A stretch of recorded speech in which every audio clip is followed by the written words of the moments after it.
តាមកមើលពីសកម្មភាពក្នុងការដោះគំក្នុងត្រីជាមួយខ្ញុំទាំងអស់គ្នានេះជាសកម្មភាពដែលយើងចាប់ផ្ដើមក្នុងការទម្លាក់ក្របពូជស្ពៃយើងចូលទៅក្នុងត្រីហើយចំពោះការដាក់ក្របនេះដែរគឺយើងធ្វើការទម្លាក់ចំនួន2ទៅ3គ្រាប់ជិះវាងបើសិនយើងដាក់មួយគ្រាប់អីចឹងអាចជាវាអត់ដោះអីចឹងការពីវាអត់ដោះបើសិនជាវាដោះ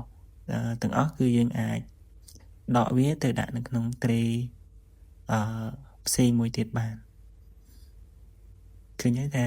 មុននឹងយើងបានបន្តនេះគឺអ្វីដែលសំខាន់បំផុតគឺគ្រាប់ពូជពុកម៉ែបងប្អូនយើងត្រូវជ្រើសគ្រាប់ពូជដែលមានប្រភពច្បាស់លាស់មានអត្រាដំណោះល្អជាពូជដែលថ្មីផងដែរបាទទើបយើងបន្តទៅគឺទទួលបានជោគជ័យបើសិនជាពុកម៉ែបងប្អូនអត់ជ្រើសរើសពូជឲ្យបានត្រឹមត្រូវទេទោះបីយើងបណ្ដោះដីល្អប៉ុណ្ណាក៏ដោយក៏វាអត់ដោះដែរចំណុចសំខាន់បំផុតក្នុងការ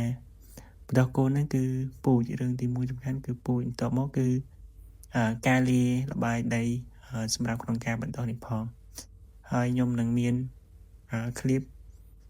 បន្តទៀតទាក់ទងនឹងសកម្មភាពក្នុងការលារបាយដីបណ្ដោះក្របបន្លែរបស់យើងផងដែរហើយវីដេអូរបស់ខ្ញុំគឺមានតែប៉ុណ្្នឹងទេបាយបាយ